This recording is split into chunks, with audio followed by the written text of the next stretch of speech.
가운데 가두셔서 우리에게 생명 주시고자 원하시는 아버지의 소원대로 이끌어 주셨으니 감사합니다. 우리가 하나님을 아버지라 부르는 자녀로서의 삶을 살 수 있도록, 또한 오늘 드리는 예배가 자녀로서 아버지를 기쁘시게 하는 예배가 될 수 있도록 인도하여 주시옵소서. 예수님 이름으로 기도드리옵나이다. 아멘.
감사합니다. 오늘 찬양 가사만으로도 충분히 복음이고 말씀이에요. 전 이제 성경책 덮고 가도 될 것 같은데. 자, 말씀을 보겠습니다. 로마서 9장 30절입니다. 로마서 9장 30절부터 33절 말씀 보도록 하겠습니다.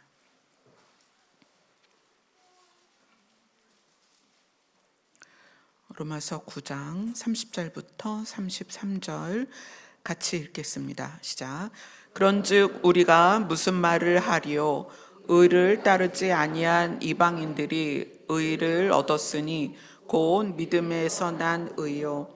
의의 법을 따르던 이스라엘은 율법에 이르지 못하였으니 어찌 그러하냐? 이는 그들이 믿음을 의지하지 않고 행위를 의지하니라. 부딪힐 돌에 부딪혔느니라. 기록된 바 보라, 내가 걸림돌과 거치는 바위를 시온에 두노니 그를 믿는 자는 부끄러움을 당하지 아니하리라 함과 같으니라. 아멘. 로마서 9장부터 11장까지는 바울이 이스라엘 자기 민족에게, 자기 동족에게, 자기 혈족들에게 보내는 메시지예요. 그래서 로마서 9장을 시작을 하려면 로마서 8장을 내용을 봐야 됩니다. 로마서 8장 1절을 한번 보겠습니다.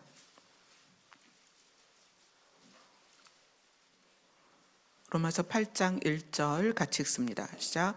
그러므로 이제 그리스도 예수 안에 있는 자에게는 결코 정죄함이 없나니 그리스도 예수 안에 있는 자에게는 결코 정죄함이 없다. 자, 2절을 읽겠습니다. 시작. 이는 그리스도 예수 안에 있는 생명의 성령의 법이 죄와 사망의 법으로 너를 해방하였음이라. 그래서 8장 1절과 2절이 우리에게 말하고자 하는 것은 그리스도 예수 안에 있는 사람은 그리스도 예수 안에 있는 생명으로 인도하는 성령의 법으로 말미암아 사망으로 이끄는 죄의 법에서 해방이 되었다라고 설명을 하고 있어요. 그래서 이 8장은 뭐에 대한 설명이냐면 그리스도 예수 안에 있는 자가 누리는 것들을 쭉 이야기하고 있어요. 그래서 그리스도 예수 안에 있으면 누구다? 상속자다, 양자다. 그래서 하나님을 아빠 아버지라 부르게 되었고 하나님의 나라를 받게 되었다. 하나님의 나라를 상속받게 되었다. 그리스도 예수 안에 있는 자가 받을 상속은 또 하나님의 자녀가 되는 것은 모든 피조물들이 지금까지 기대하고 고대하던 것이다. 모든 피조물들도 우리처럼 그리스도 예수 안에 있는 자들이 상속자가 되고 하나님의 자녀가 되고 하나님의 그 신의 영광에 이르는 것을 모든 피조물들이 자기들도 그것을 고대하고 있다. 이런 말씀이 로마서 8장 13절이에요. 그래서 8장이에요. 그래서 로마서 8장은 무엇으로 끝나냐면 8장 39절을 읽겠습니다.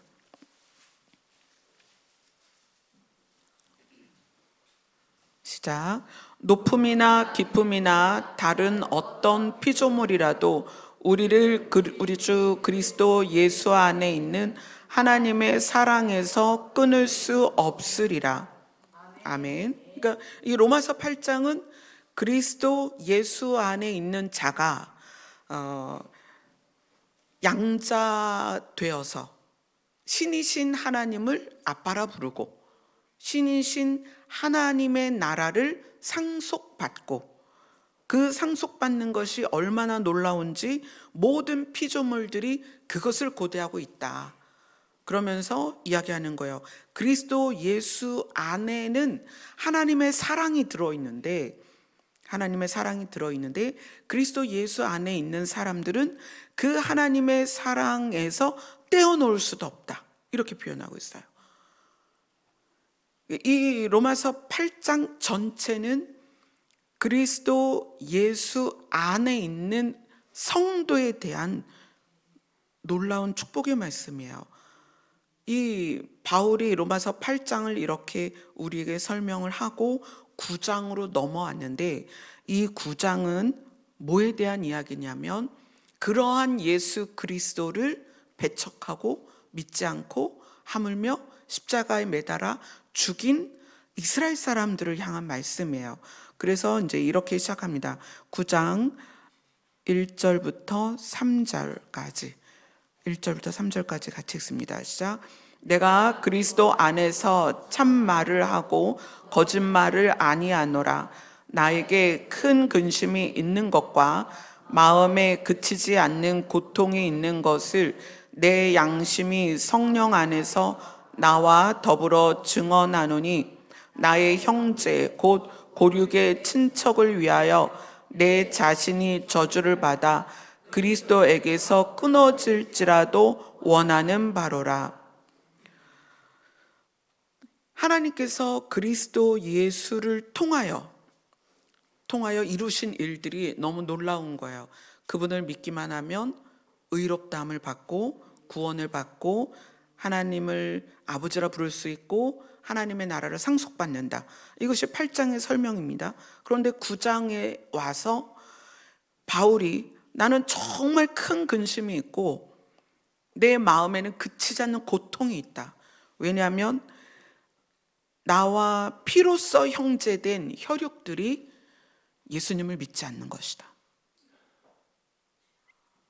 내가 그들을 복음으로 이끌 수 있다면 내가 그리스도에게 끊어져서, 그리스도에게서 끊어진다는 건 하나님의 사랑에서 끊어지는 것이고 구원에서 끊어지는 것이고 하나님의 자녀가 되지 않는 것이고 하나님의 나라를 상속받지 못하는 거예요. 근데 그것을 감수하고라도 내가 그들에게 복음을 전할 수 있다면 좋겠다. 이게 9장의 시작입니다. 그래서 이 9장을 이해할 때는 이 9장의 내용을 이스라엘 사람의 입장에서 봐야 되는 거예요. 그래서 이 9장 6절에서 13절까지는 뭐에 대한 이야기냐면, 이 9장 6절에서 13절까지는 이스마엘과 이삭, 에서와 야곱에 대한 이야기가 나와요. 근데 하나님께서는 이스마엘과 이삭이라는 형제 안에서 이삭을 선택하고 에서와 야곱이라는 형제 안에서 야곱을 선택했죠. 그러니까 이 이스라엘 사람들의 개념은 뭐냐면, 하나님은 우리를 선택하셨다. 우리는 선택된 백성이다. 그래서 우리는 물론 창세기부터 말라기 이르기까지 모든 말씀에 하나님께서는 이스라엘의 역사에 개입하셔서 늘 이스라엘 편에서 이스라엘을 도우시고 종이 되면 구출하시고 또 종이 되면 구출하시는 역사의 반복이 있었어요.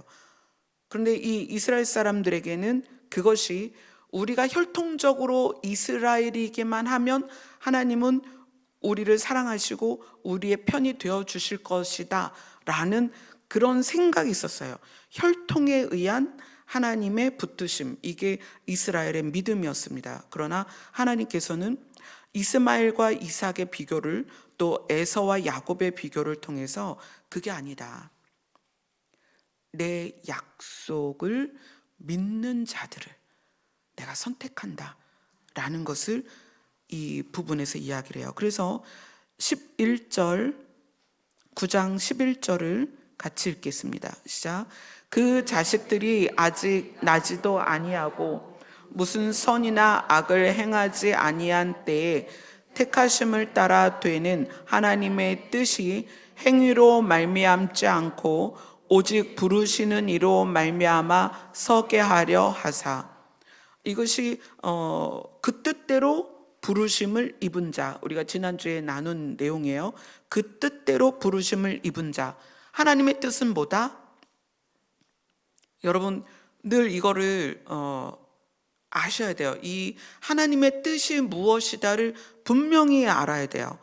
택하심을 따라 되는 하나님의 뜻이 행위로 말미암지 않고 부르시는 이로 말미암는다.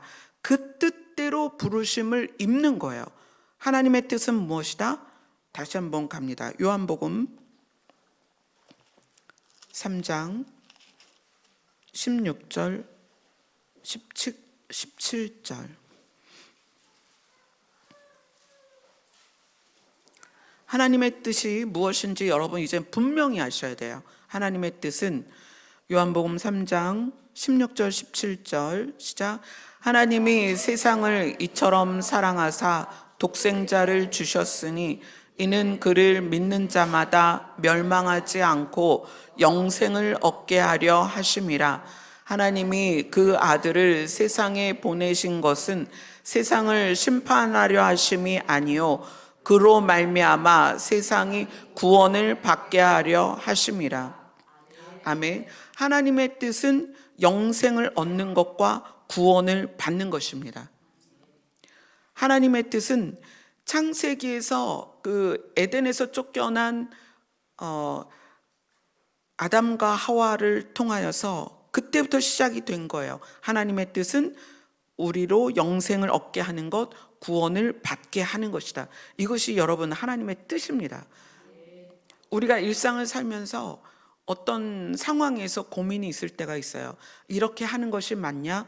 이렇게 하는 것이 옳으냐? 이런 어떤 개념 앞에서 하나님의 뜻이 뭘까를 생각해야 돼요. 하나님의 뜻은 우리가 영생을 얻는 것이고 구원을 받는 것이다. 그래서 그 하나님의 뜻을 받아들이는 것이 하나님이 부르시는 그것에 우리가 응답하는 거예요. 그리고 하나님이 택하셨다는 것은 하나님이 부르시는 그 부르심에 우리가 믿음으로 나아갈 때 그것이 우리는 택함을 받았다라고 표현이 되는 것입니다. 근데 이스라엘 사람들은 혈통적으로 이스라엘 사람으로 태어나면 하나님이 구원하신다라는 그런 확신이 있었어요. 그런데 하나님께서는 그게 아니다. 너희들이 이스라엘 사람으로 태어나도 이스라엘 사람이라는 혈통으로 구원받는 게 아니다. 무엇으로 구원받는다? 믿음으로 구원받는다. 그러니까 예수 그리스도가 오시기 전에 하나님은 아브라함을 무엇으로 의롭다 여기셨어요? 믿음으로 의롭게 여겼다. 그리고 이제 로마서 9장 14절부터 18절까지는 긍휼이라는 단어가 계속 나와요. 하나님께서는 긍휼히 여길 자를 9장 15절을 같이 읽겠습니다. 시작. 모세에게 이르시되 내가 긍휼히 여길 자를 긍휼히 여기고 불쌍히 여길 자를 불쌍히 여기리라 하셨으니, 이것은 왜 이런 말씀을 하셨냐면 지금 9장이 이스라엘 사람들에 대한 이야기잖아요. 이스라엘 사람들은 하나님을 믿지 않는 이방인들은 긍휼히 여기지 않고 불쌍히 여기지 않는다. 우리는 이스라엘이기 때문에 혈통적으로 하나님이 불쌍히 여기고 긍휼히 여긴다라고 믿고 있었어요. 근데 하나님은 그게 아니라 하나님의 뜻을 깨닫고 하나님을 믿는 믿음으로 살아가는 자들을 하나님은 불쌍히 여기고 긍휼히 여기십니다. 아멘. 그래서 우리가 하나님을 향하여 기도할 때 하는 그런 기도 중에 우리를 긍휼히 여겨 주시옵소서, 우리를 불쌍히 여겨 주시옵소서, 하나님을 믿는 자들이 그 기도를 할 수 있다는 거예요. 우리가 혈통적으로 이스라엘이 아니고 유대인이 아니고 선민이 아니고 우리는 이스라엘 입장에서 볼 땐 이방인이에요. 그러나 이방인이라도 하나님을 믿는 믿음 안에서 하나님을 향할 때 우리를 하나님은 불쌍히 여기신다, 긍휼히 여기신다. 그것이 이제 9장에서 나오는 설명이고요. 그리고 9장 21절을 같이 읽습니다. 21절 같이 읽습니다. 시작. 토기장이가 진흙 한 덩이로 하나는 귀하게 쓸 그릇을 하나는 천히 쓸 그릇을 만들 권한이 없느냐. 자, 토기장이는 자기가 원하는 대로 흙을 가지고 여러 가지 쓰임에 맞는 그릇을 만들 수 있다. 그런데 이스라엘 사람들은 자기들은 하나님이 선택한 그릇이기 때문에 자기들은 귀하고 이방인은 천하다. 자기들은 구별되었고 저들은 선택받지 못했다. 나는 이스라엘은 거룩하고 이스라엘이 아닌 사람들은 거룩하지 않다라고 그 개념을 가지고 있었습니다. 그렇기 때문에 거기에다가 바울이 반론을 제기하는 거예요. 그렇지 않다. 24절을 읽겠습니다. 24절 시작. 이 그릇은 우리니 곧 유대인 중에서뿐 아니라 이방인 중에서도 부르신 자니라. 유대인이나 이방인이나 상관없이 하나님이 부르시는 자들은 다 하나님께서 쓰시는 그릇이다. 그러니까 이스라엘이 갖고 있는 아주 편협한 생각이 뭐냐면, 사실 성경에 하나님께서 이방인을 향한 구원의 말씀이 많이 있거든요. 그래서 이 25절, 26절, 29절이 다 27절, 25절, 26절, 27절이 뭐에 대한 이야기냐면, 이방인에게서도 나는 내가 사랑할 자를 부르고 구원받을 자를 부르고 내가 그들을 다 구원할 것이다 라는 말씀이 있음에도 이스라엘 사람들은 혈통에 의한 부르심, 그것만을 가지고 있다는 거예요. 그것이 이제 또 오늘 본문으로 와서 30절, 31절 오늘 본문이죠. 그거 같이 읽겠습니다. 시작. 그런즉 우리가 무슨 말을 하리요? 의를 따르지 아니한 이방인들이 의를 얻었으니 곧 믿음에서 난 의요. 의의 법을 따라간 이스라엘은 율법에 이르지 못하였으니. 사실 여기 계신 분은 다 이방인이잖아요.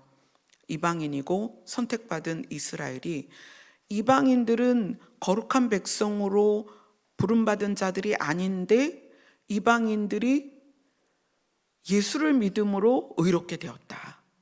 그죠? 그런데 거룩한 법을 따라서 율법을 지켰던 이스라엘은 오히려 의에 이르지 못했다. 그리고 32절, 33절을 같이 읽겠습니다. 시작. 어찌 그러하냐? 이는 그들이 믿음을 의지하지 않고 행위를 의지함이라. 부딪힐 돌에 부딪혔느니라. 기록된 바 보라, 내가 걸림돌과 거치는 바위를 시온에 두노니 그를 믿는 자는 부끄러움을 당하지 아니하리라. 이 부딪힐 돌에 부딪혔다라는 것은 예수 그리스도를 말하는 거예요. 이사야 8장에 나옵니다. 예수 그리스도를 이스라엘 사람들이 죽였습니다. 그렇죠? 예수 그리스도를 이스라엘 사람들이 십자가에 못 박았어요.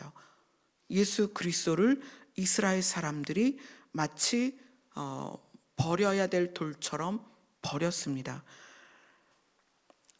왜 이렇게 됐을까? 그러니까 이 바울은 지금 이스라엘을 향해서 왜 저들이 하나님의 선택된 백성으로, 구별된 백성으로, 선민으로, 거룩한 백성으로 그렇게 큰 은혜를 받았는데 그들이 역사를 따라오다가 정작 하나님의 아들을 만났는데 왜 그를 버렸을까? 정작 하나님의 아들을 만났는데 왜 그를 십자가에 못 박았을까? 그 이유가 뭐냐면 그 이유를 얘기하는 거예요. 그들이 믿음을 의지하지 않고 행위를 의지합니다. 이렇게 얘기해요. 만약에 정말 하나님의 말씀을 믿었다면 이 구약 성경 전체가 하나님의 말씀이잖아요. 근데 이 성경 전체를 정말 이스라엘 사람들이 그 선지자들의 말씀을 정말 믿었다면 예수 그리스도를 하나님의 아들로서 받아들였을 것이다. 그런데 그들은 믿음을 의지한 게 아니고 자기들이 선택된 백성으로서 율법을 지키고 있으니 당연히 우리는 구원받는다라는 그 행위를, 자기 행위를 믿는 믿음 때문에 하나님의 아들을 알아보지 못했다는 거예요.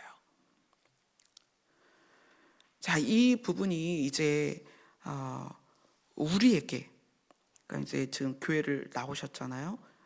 이거는 이방인과 이스라엘의 비교를 통해서 바울이 이스라엘을 깨우기 위한 말씀이에요. 그런데 우리가 교회를 다니는 입장에서 이 말씀을 보자는 거예요. 믿음을 의지하지 않고 행위를 의지하였다라는 것이 어떻게 그리스도와 부닥치느냐는 거예요. 그죠? 우리가 지금 교회를 다니고 있고 믿고 있다라고 하니까 한번 이것을 우리에게 적용을 해보자는 거죠. 자, 여러분 뭘 믿어요? 우리는 믿는다. 일단은 첫 번째는 신이 있다는 걸 믿는 거죠. 여러분 지금 여기 계신 분 중에 신이 있다라는 게 안 믿어질 수도 있어요. 그러면 신이 있는 것이 믿어지는 게 첫걸음입니다. 그래서 그것에 대해서 지금 우리는 신이 있다는 걸 믿는다라는 가정하에 지금 이야기를 나누는 거고, 신이 있는 것이 믿어지지 않으면 신이 믿어지는 단계로 가야 돼요. 그렇죠? 그것은 제가 여러분에게 제안을 한다면, 만약에 신이 믿어지지 않는다면 신을 향해서 질문을 하세요. 제가 오늘 우연하게 열린 하늘문 교회를 갔는데, 친구를 따라왔든 아내를 따라왔든 남편을 따라왔든 부모를 따라왔든 열린 하늘문 교회를 왔는데 예배 시간에 목사님이 신이 있다고 합니다. 근데 저는 아직 신이 안 믿어집니다. 신이 존재한다는 것도 안 받아들여집니다. 신이 계시다면 나에게 신이 계시다는 것을 증명하여 주세요 라고 기도하세요. 이 기도가 왜 필요하냐면 신은 실제로 존재하기 때문이에요. 존재는 증명할 수 있습니다. 과학이 뭐예요? 과학이 증명하는 거거든요. 그런데 신이 존재하기 때문에 여러분이 신을 향하여 요구하면 신은 반드시 자기 존재를 증명합니다. 그런데 신은 어떤 존재냐면 살아있는 존재예요. 그래서 여러분이 신이 정말 있는가라는 것이 궁금하면 신에게 질문하세요. 신이 살아있다고 하는데 정말 살아있는 신이면 나에게 증명해 주세요. 내가 신을 믿을 수 있도록 도와주세요. 여기부터 시작입니다. 자, 이 단계가 지나갔다면 신이 계시다는 게 믿어졌고 우리는 그 신을 하나님이라고 부릅니다. 자, 하나님은 신이십니다. 우리는 지금 그걸 믿는 거예요. 그죠? 신이 계시다. 그 신이 하나님이다. 자, 그럼 그 다음은 어떤 믿음이냐는 거예요. 하나님이 신이시다라는 것에서 믿음이 그치면 그것이 나랑 어떤 관계냐는 거예요. 신의 뜻과 계획을 우리가 알지 못하면 우리는 하나님이라는 신을 우상처럼 믿습니다. 내 뜻을 위해서 신을 찾는 거예요. 나의 목적을 위해서 신을 찾아요.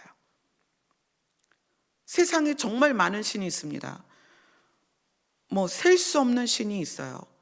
부어 만들든 깎아 만들든 다듬어 만들든 사람들은 계속 신을 만들고 그 사람들은 자기 뜻대로 그 신에게 복을 빌어요.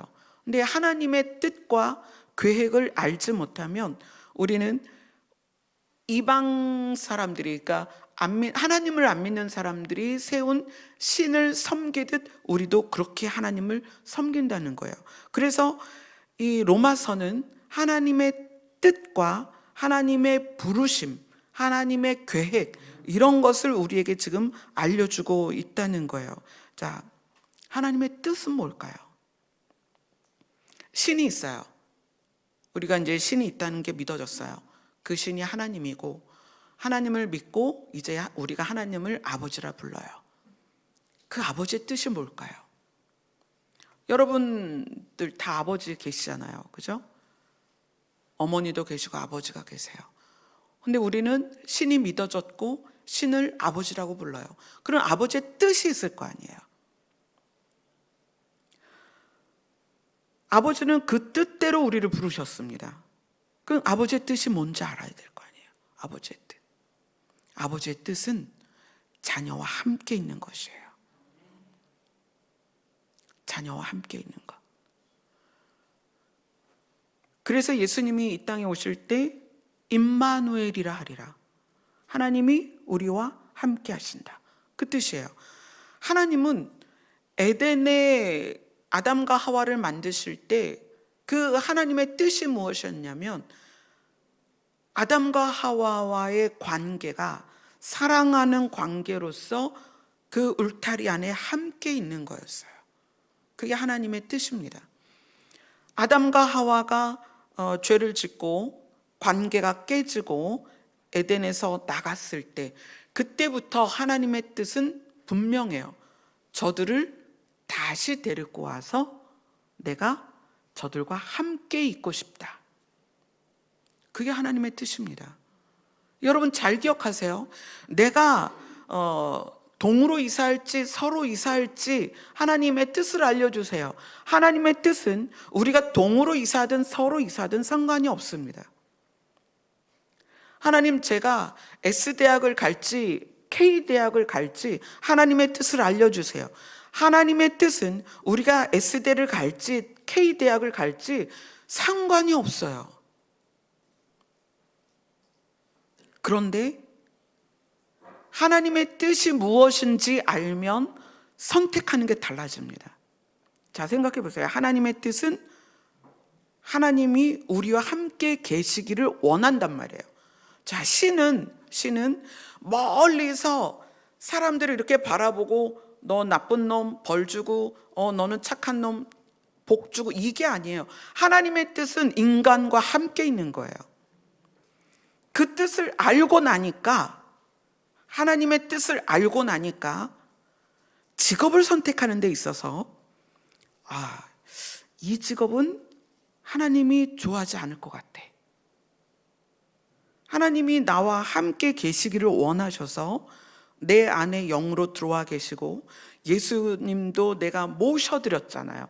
예수님을 내 안에 모셔드려서 내 안에 예수님이 계시고 임마누엘로 오셔서 나와 함께 계시는데 직업을 선택하는 데 있어서 술을 팔아야 된다, 사기를 쳐야 된다, 남을 등쳐먹어야 된다, 이런 방식이 개입되는 직업이라면 하나님의 뜻을 아는 사람은 절대 그 직업을 가질 수 없다는 거예요. 하나님, 이것을 하면 하나님이 기뻐하실까요? 이것을 하면 하나님이 기뻐하실까요? 이것이 하나님 뜻이에요? 이것이 하나님 뜻이에요? 이렇게 묻고 가는 것이 아니라 하나님의 뜻은 우리와 함께 있는 거예요. 내가 그것을 깨닫고 내가 예수님을 내 안에 모셔드렸다면 내 안에 계신 예수님과 이제 함께 걷는 거예요. 우리의 인생의 모든 시간은 하나님과 함께 걷는 것입니다. 예수님은 내 안에 계셔서 함께 걸어요. 그래서 하나님이 나와 함께 하시기를 소원하시는 그 뜻을 깨달으면, 그리고 하나님이 나와 함께 계시다는 그것을 깨달으면 우리는 말이 바뀌어요. 여러분의 입에서 왜 험한 말이 나오는가?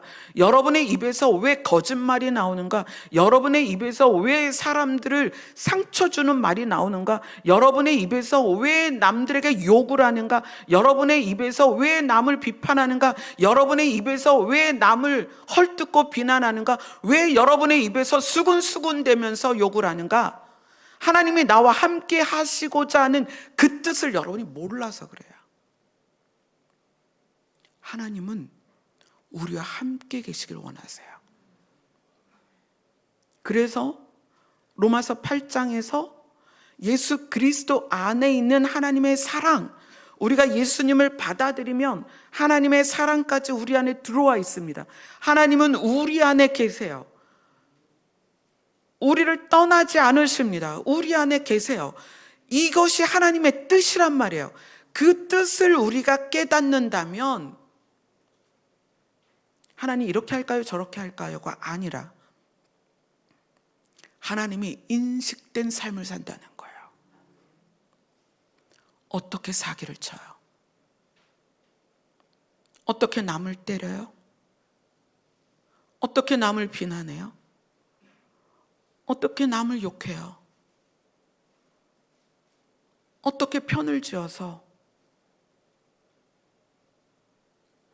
교회 내에서 싸움을 할까요?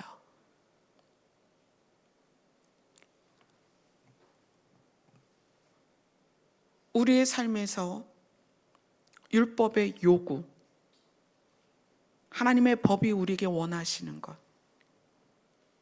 그것이 모든 걸 포함해서 한마디로 율법의 요구를 정의한다면 그것은 사랑입니다. 그것이 우리 안에서 어떻게 이루어지는가? 우리가 죄와 싸우려고 하는 의지, 이것이 어떻게 생겨나는가? 우리가 죄와 싸워서 이기지 않으면 구원을 못 받아, 그런 의미가 아니라는 거예요. 하나님의 뜻을 깨달았을 때, 아, 하나님은 나와 함께 계시기를 원하시는구나. 그래서 예수 그리스도를 우리 안에 보내셨구나. 성령, 하나님의 영이 내 안에 계시구나. 이것을 깨달아야 된다는 거예요. 일상에서 우리의 먹고 마심, 일어나고 눕고 또 사업을 하고 직장 생활을 하고 우리 학생들은 학교 가고 친구들과 사귀고 부부 사이에서 부모와 자식 안에서 또 형제가 형제 안에서 성도와 성도 안에서 모든 관계에서 무엇이 중간에 개입이 돼야 되느냐? 하나님의 뜻이 개입이 돼야 된다는 거예요. 여러분이 그것을 인식하고 있냐는 거예요. 여러분의 믿음은 신이 믿어지는 것부터 시작이에요. 아, 신이 계시구나. 아, 그분이 하나님이시구나. 그 다음 단계로 반드시 가셔야 됩니다. 이것이 안 되면 여러분은 하나님이 계신 걸 믿지만 하나님과 관계가 없다는 거예요. 관계라는 것은 상대가 나와 마주 봐야 되고 대화를 해야 되고 함께 있어야 이 관계가 유지가 되는 거예요. 하나님의 뜻은 우리와 함께 있는 것이다.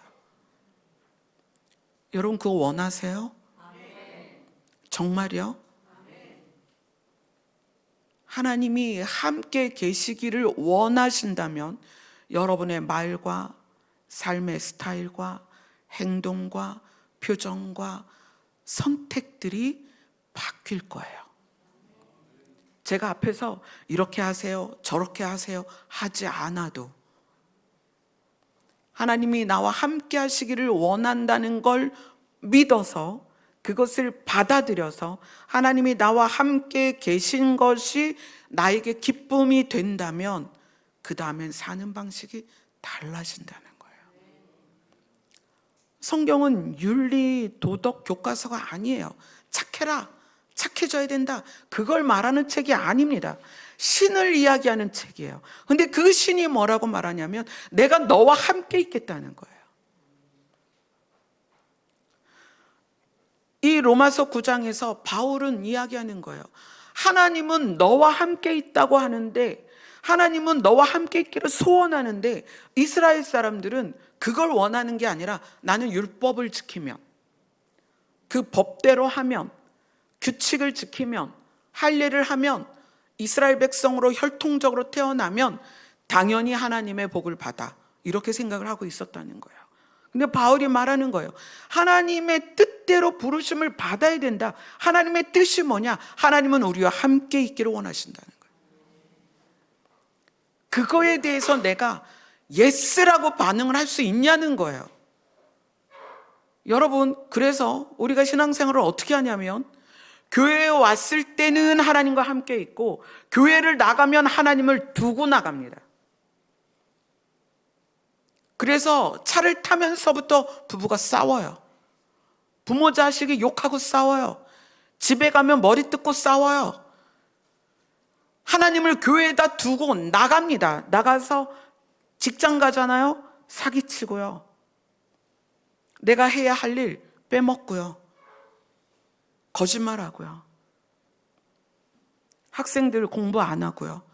왜 공부해야 돼요? 학생이니까 해야죠.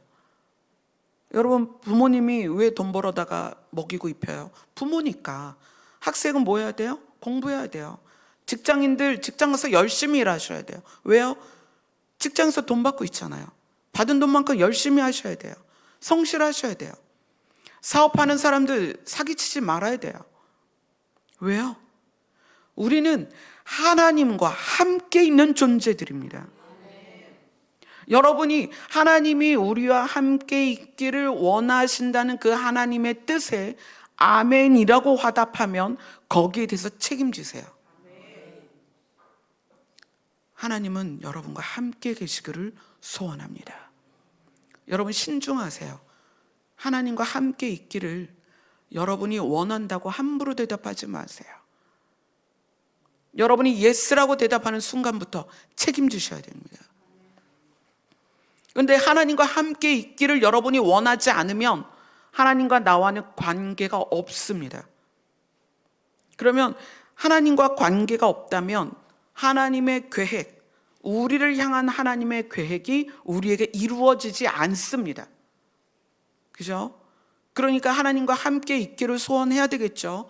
하나님과 함께 있기를 소원하고 하나님과 내가 관계가 형성이 돼야 되겠죠. 하나님과 내가 함께 있다는 것이 소름 끼치게 느껴져야 된다는 거예요. 부부 사이에 말 조심하세요. 상스러운 말 하지 마세요. 욕하지 마세요. 부모 자식 가운데 상스럽게 말하지 마세요. 욕하지 마세요. 싸우지 마세요. 부모도 자식 때리지 말고요. 자식도 부모 때리면 안 됩니다. 요즘 그런 사건이 너무 많아요. 하나님은 나와 함께 계십니다. 너무 부끄럽지 않아요? 여러분 부끄러워야 돼요. 하나님이 나와 함께 계시다는 그 사실이 날마다 인식이 돼야 됩니다. 그게 얼마나 큰 소원이신지 하나님은 그 큰 소원을 이루시기 위해서 하나님은 자기 아들을 이 땅에 보내셔서 죽이셨어요.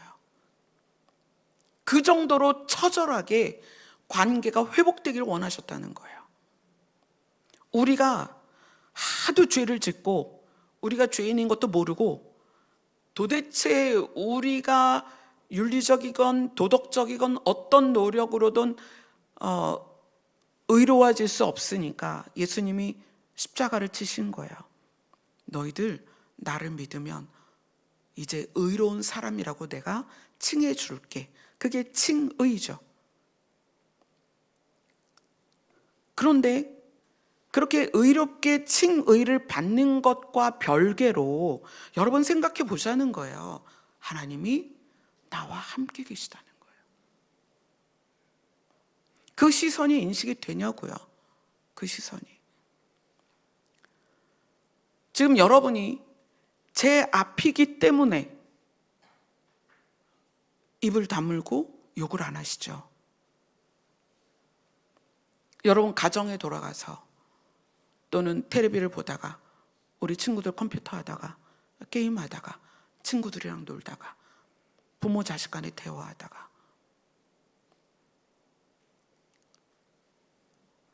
그 상스러운 말이, 그 더러운 말들이, 그 악한 말들이, 그 사나운 말들이, 그 거친 말들이 어떻게 입에서 나오냐고요. 제가 여러분 집에 가 있으면 그렇게 하겠어요? 안 한단 말이에요. 그런데 하물며 하나님이 여러분을 지으신 창조주가 여러분에게 생명을 주신 그 신이 여러분과 함께 있다는 거예요. 하나님의 뜻은 하나님이 우리와 함께 있는 거예요. 여러분 무슨 서류 조작하고 남 사기치고 이런 거 하지 마세요. 하나님이 다 보고 계십니다. 그 하나님의 뜻이 우리와 함께 있는 것이기 때문에 하나님은 실제적으로 장소적으로도 진짜 하나님은 우리와 함께 계시기를 소원하십니다. 자, 한번 볼까요? 이사야 구약성경 이사야 65장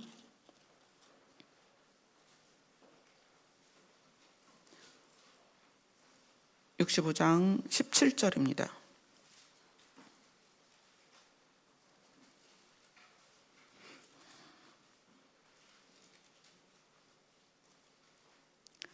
(65장 17절) 같이 읽습니다. 시작. 보라, 내가 새 하늘과 새 땅을 창조하나니 이전 것은 네, 하나님께서는 신약에서만 새 하늘과 새 땅을 말씀하신 게 아니에요. 이미 이사야라는 선지자를 통해서 내가 새 하늘과 새 땅을 창조할 거다. 이전 것은, 처음 하늘과 처음 땅은 기억되거나 마음에 생각나지도 아니할 것이다. 왜냐하면 새 하늘과 새 땅이 완전하고 너무 좋기 때문에 처음 하늘과 처음 땅은 마음에 생각도 나지 않을 거고 너희들이 기억할 필요도 없다. 그것이 새 하늘과 새 땅이다. 자, 요한계시록으로 갑니다. 성경 마지막 책이죠. 요한계시록 21장입니다.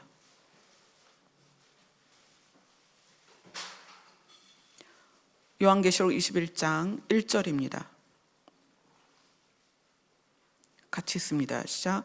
또 내가 새 하늘과 새 땅을 보니 처음 하늘과 처음 땅이 없어졌고 바다도 다시 있지 않더라. 이사야의 시대와 요한계시록을 쓴 요한의 시대는 너무 멀리 있는 시대예요. 그런데 하나님께서는 이사야에게도 새 하늘과 새 땅의 그 계시를 허락하셨고 요한에게도 새 하늘과 새 땅이라는 계시를 허락하셨습니다. 그러면 새 하늘과 새 땅을 창조하시는 이유가 뭐겠냐는 거예요. 그곳에서 하나님의 뜻이 이루어지기 때문이에요. 자, 다시 묻습니다. 하나님의 뜻이 뭐예요? 우리와 함께 있는 것이다. 그래서 마태복음으로 갈게요. 마태복음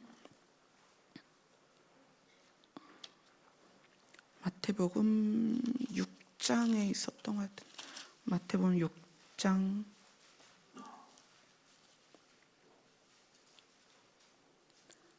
네, 마태복음 6장 여기서 이제 예수님이 우리에게 너희는 이렇게 기도해라 이렇게 알려주셨죠. 6장 10절 9절 10절을 같이 읽습니다. 시작. 그러므로 너희는 이렇게 기도하라. 하늘에 계신 우리 아버지여, 이름이 거룩히 여김을 받으시오며 나라가 임하시오며 뜻이 하늘에서 이루어진 것 같이 땅에서도 이루어지이다. 예수님이 우리에게 기도를 알려주셨어요. 너희는 이렇게 기도해라. 하늘에 계신 우리 아버지여. 하나님을, 그러니까 신이 계신 게 믿어지고 그 신이 하나님이라는 것이 믿어지고 그래서 하나님을 아버지라 부르게 된 사람들에게 말하는 거예요.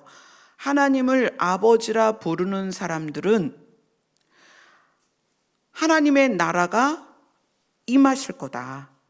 하나님의 나라가 임하시는데 뜻이 하늘에서 이루어진 것 같이 땅에서도 이루어질 것이다. 하나님의 뜻은 우리와 함께 있는 것입니다. 지금은 천국이다 또는 낙원이다 이렇게 표현해서 우리가 하나님과 완전히 함께 있는 것이 지금은 천국에서 이루어지고 있습니다. 그런데 하나님과 우리가 함께 있는 것이 이제 어디에서 이루어진다? 땅에서도 이루어질 것입니다.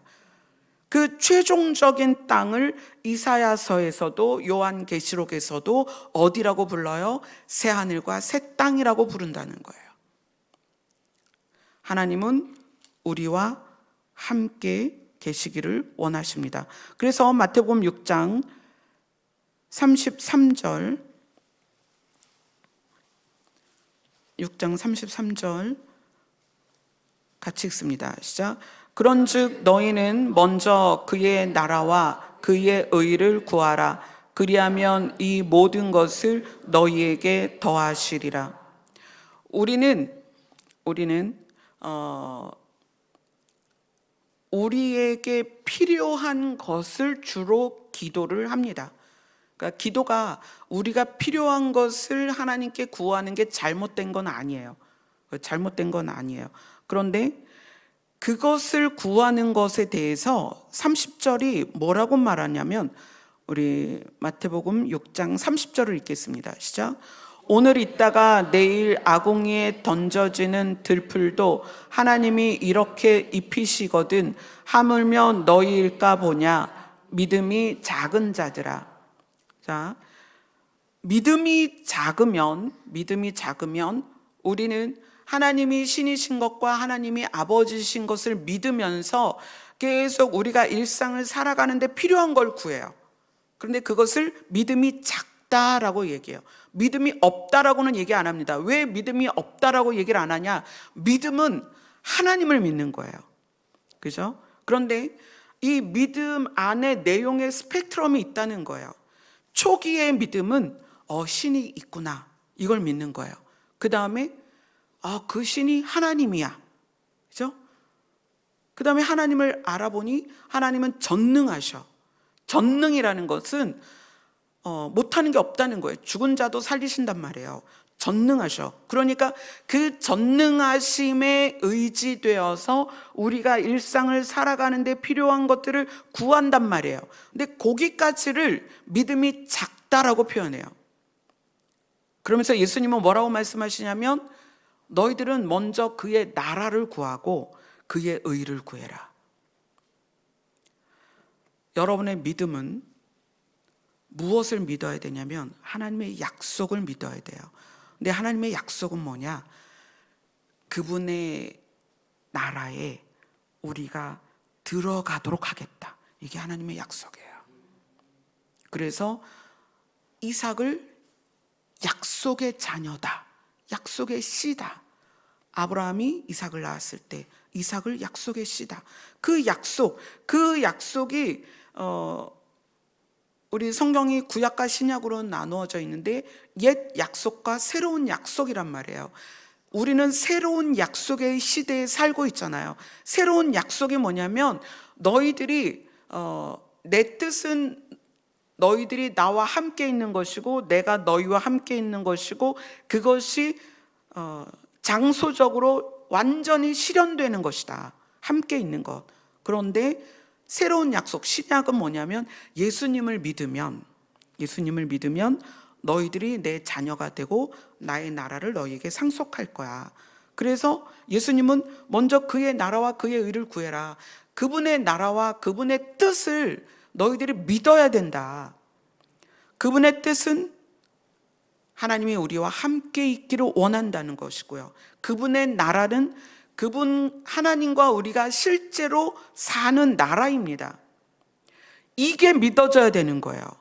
이게 우리의 믿음의 가장 아름다운 모습이고 최종적인 모습입니다.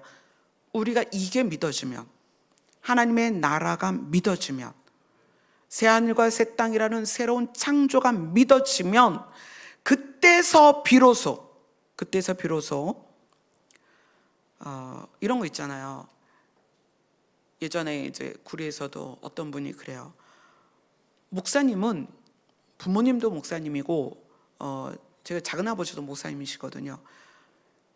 가족의 형태가 믿음이 좋으니까 하나님이 목사님을 쓰신 거 아닐까요? 이렇게 얘기를 해요. 여러분, 우리의 환경이나 내가 가지고 있는 환경이나 어떤 조건에 의하여 하나님이 우리를 쓰시거나 부르시는 게 아니에요. 하나님은 우리가 어떠하든지 우리가 믿는 그 믿음에 의해서 하나님은 반응을 하십니다. 이 로마서 9장에 나와 있는 토기장이가 좋은 그릇을 빚을 수도 있고 허들의 일을 할 그릇을 빚을 수도 있는 것처럼, 우리의 조건에 의해서 하나님이 흔들리지 않는다. 하나님은 하나님의 뜻에 의해서 우리를 구원으로 이끌어 가십니다. 그러니까 안 믿는 가정에서 태어나든 믿는 가정에서 태어나든 하나님은 우리를 구원으로 이끄실 수 있는 능력이 있으십니다. 문제는 여러분이 그 하나님이 믿어지고 하나님의 뜻이 믿어지고 하나님의 계획이 믿어지느냐는 거예요. 하나님의 계획이 믿어지면 여러분이 그 믿음을 붙들고 있으면 어떤 상황에서도 하나님은 여러분을 구원하십니다. 하나님은 여러분을 하나님의 나라로 인도하십니다. 이 믿음이 우리 안에 진짜 세워지면, 하나님의 나라에 대한 믿음이 우리 안에 세워지면 우리에게 어떤 고난이 와도 거기에 꺾이지 않습니다. 어떤 핍박이 와도 꺾이지 않습니다. 어떤 두려운 일이 생겨도 꺾이지 않습니다. 우리는 보통 내가 기도를 많이 하고, 내가 목회자고, 내가 장로고, 내가 권사고, 내가 성경 백독을 했고, 내가 성경 109절을 암송을 해서 믿음이 세져서 고난을 이길 거라고 생각하지만, 죄를 이길 거라고 생각하지만 그게 아니라 하나님의 나라를 믿는 믿음이 세상을 이깁니다. 나는 하나님의 나라를 소망해. 그 소망이 우리를 죄에서 떠나게 하는 거예요. 하나님의 나라를 소망하는 그 소망이 우리의 조건에 내가 함몰되어서 나는 키가 작아, 나는 공부를 못해, 나는 돈이 없어, 나는 부모를 잘못 만났어, 우리 엄마는 엄마 때문에 내가 이 모양이야, 이런 게 아니라, 이런 거 다 상관없이 내가 하나님의 나라를 소망하는 그 소망 때문에 독수리같이 날아오른다는 거예요. 여러분 이제 그걸 경험하셔야 돼요. 저는 조건이 그렇게 그닥 좋지 않습니다. 부모님도 정말 많이 가난하셨고 40대에 과부가 됐습니다. 우리 찬미 10년 내내 아팠습니다. 조건이 좋지 않아요. 어제 작은아이랑 이야기하는데 작은아이가 그런 얘기를 해요. 작은아이가 6살, 초등학교 6학년 때 남편이 암이 발견이 됐기 때문에 우리 작은아이는 자기에게는 10대가 없는 것 같다.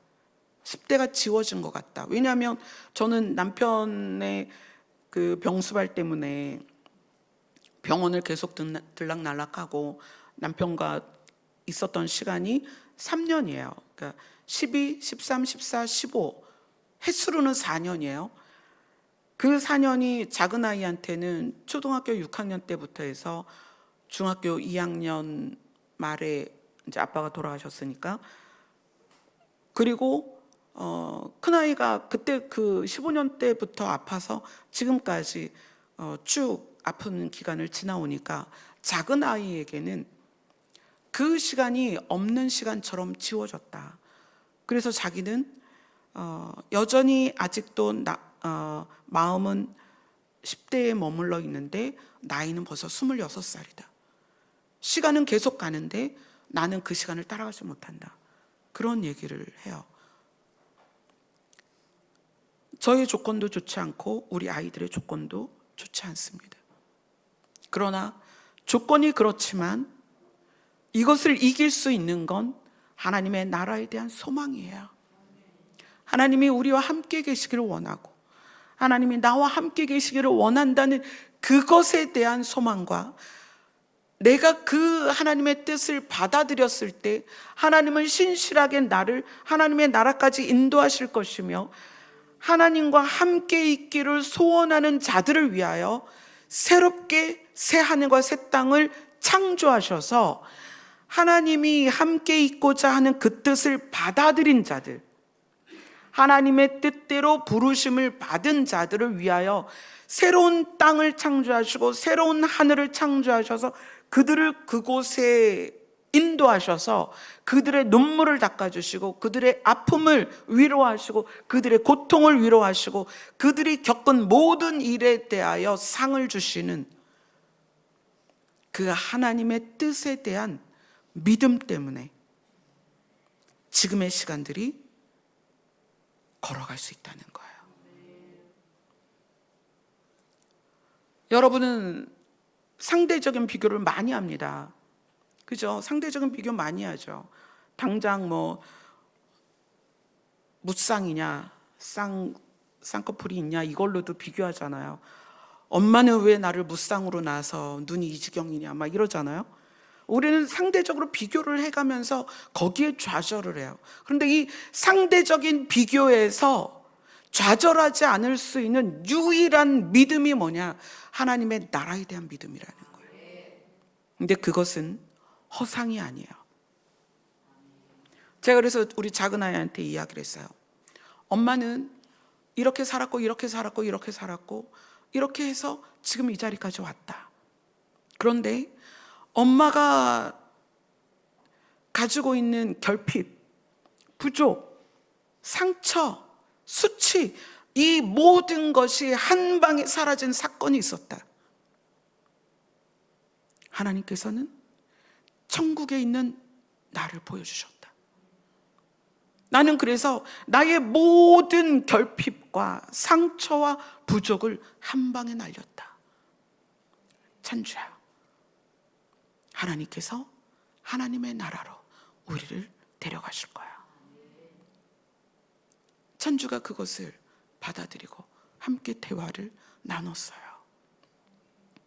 오늘 로마서 9장에서 바울은 그걸 얘기하는 거예요. 이스라엘 사람들은 자기들은 율법을 지키고 있으니 우리는 선택된 민족이니 우리는 반드시 복받을 거야 라고 그렇게 살아가는 이스라엘을 향해서 하나님의 뜻은 우리와 함께 있는 것이고 하나님은 하나님의 나라를 준비하고 거기에 데려가려고 하고 계시는데 그곳에 가는 유일한 길이, 그곳으로 가는 유일한 방법이 믿음이다라고 얘기를 하는 거예요. 믿음이에요. 여러분이 성경을 얼마나 읽고 봉사를 얼만큼 많이 하고 사역을 얼만큼 많이 하고 성경 공부를 얼만큼 많이 하고 그걸로 하나님의 나라 가지 않습니다. 믿음으로 가는 거예요. 그런데 그 믿음이 작은 믿음이면 하나님은 신이시다. 신이 계시다. 그분은 전능하셔. 그러니 맨날 하나님 이번 사업 잘 되게 해주세요. 우리 자식 인서울하게 해주세요. 이런 걸 구한단 말이에요. 그러니까 예수님이 그게 아니다. 그건 작은 믿음이다. 하나님에 대하여 부분적으로 하는 거다. 너희들이 이렇게 기도해야 된다. 그러면서 주기도문을 알려주시고 뭐라고 말씀하세요? 하나님의 나라와 하나님의 뜻을 구해라. 저는 여러분들이 교회 생활을 몇십 년을 하든 여러분에게 쌓이는 노하우로 또는 성경의 지식으로 하나님께 옳다함 받는 게 아니라는 걸 아시길 원합니다. 하나님께 옳다함을 얻는 것은 그분의 뜻과 계획을 믿는 거예요. 우리 마음이 그걸 믿는 거예요. 그래서 그걸 의지하는 거예요. 그래서 그것 때문에 하나님의 나라를 갈 것에 대한 소망 때문에 세상 것을 미련을 놓는 거예요. 그렇다고 이것이 교회 안에서 또 잘못 와전돼서 공부도 안 해도 된다, 직장을 안 다녀도 된다, 가족 다 필요 없다, 교회만 모여라 이런단 말이에요. 그거 아니에요. 자기의 역할 반드시 감당해야 돼요.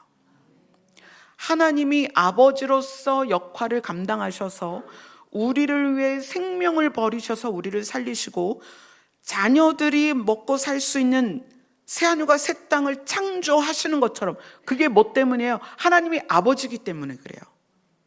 여러분, 아버지들이 자녀에게 집을 제공하잖아요. 나중에 자녀들이 분가하는 게 언제예요? 또 자기가 아버지가 될 때 분가해서 자기 집을 이루잖아요. 하나님은 아버지이기 때문에 우리가 가서 살 집을 예비하신다는 거예요. 그래서 예수님이 승천하실 때 하신 말씀이 그거죠.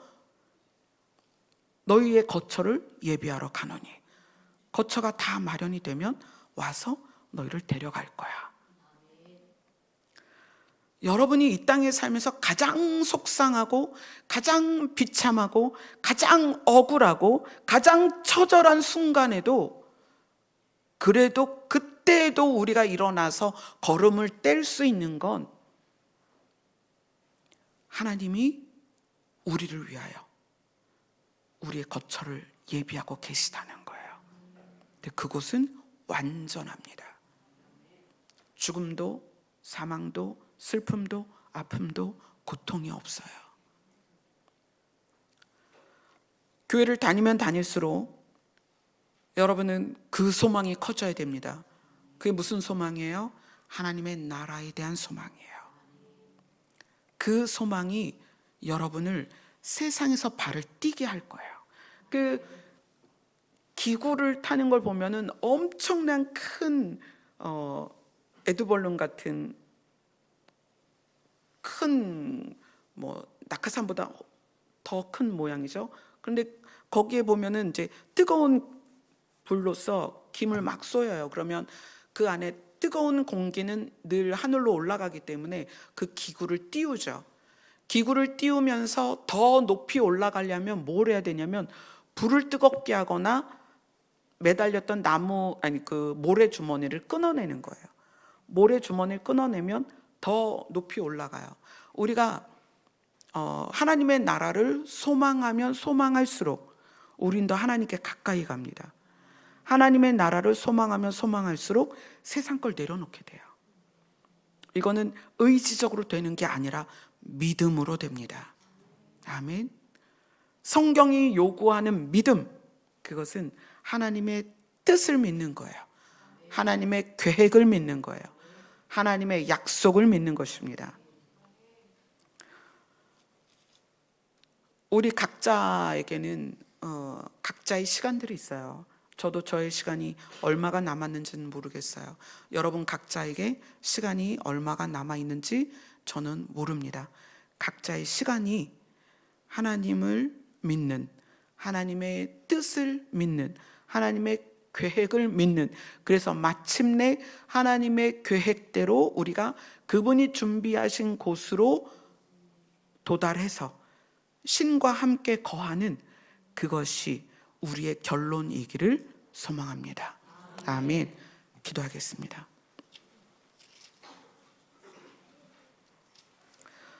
이스라엘 사람들은 믿음을 의지하지 않고 행위를 의지하였습니다. 교회를 오래 다니면 다닐수록 믿음을 의지하지 않고 행위를 의지하게 됩니다. 하나님의 뜻과 계획을 믿는 믿음이 날마다 자라나게 하여 주시옵소서. 예수님 이름으로 기도드리옵나이다. 아멘. 우리를 하나님의 나라로 인도하시는 선한 목자 되신 예수님을 깊이 생각하며 찬양 올려드리겠습니다.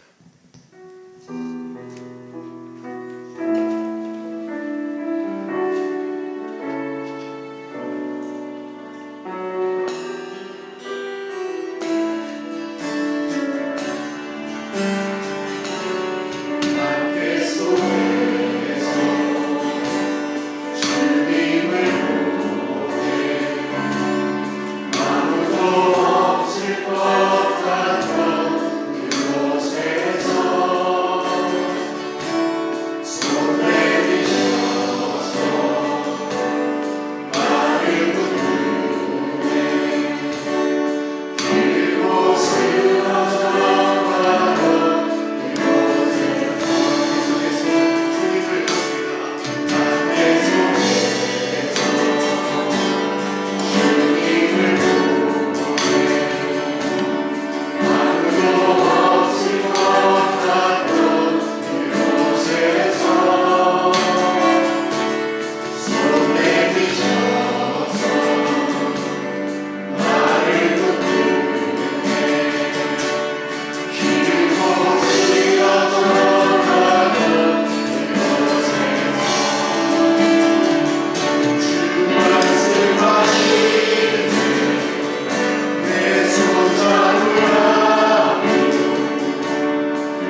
2시부터 3시까지 영혼을 살리는 기도회가 있습니다. 영혼을 살린다는 것은 하나님이 우리에게 주신 약속을 붙들고 이 땅의 소망이 아니라 하나님의 나라를 소망하게 바꾸는 것이 영혼을 살리는 거예요. 그래서 우리의 중보는 병이 낫고, 물론 병도 나아야죠. 취업하고, 물론 취업도 해야죠. 그러나 영생이 없는 병이 낫는 것과 영생이 없는 취업은 아무것도 아니라는 거예요. 그래서 우리의 중보가 필요한 거예요. 내가 알고 있는 친구들, 가족들 살려내야 됩니다. 영생을 얻어서 하나님의 나라에 가야 됩니다. 아멘. 이따 영혼을 살리는 기도회 때 여러분의 기도가 모아지기를 바랍니다. 우리 다 같이 기도하겠습니다.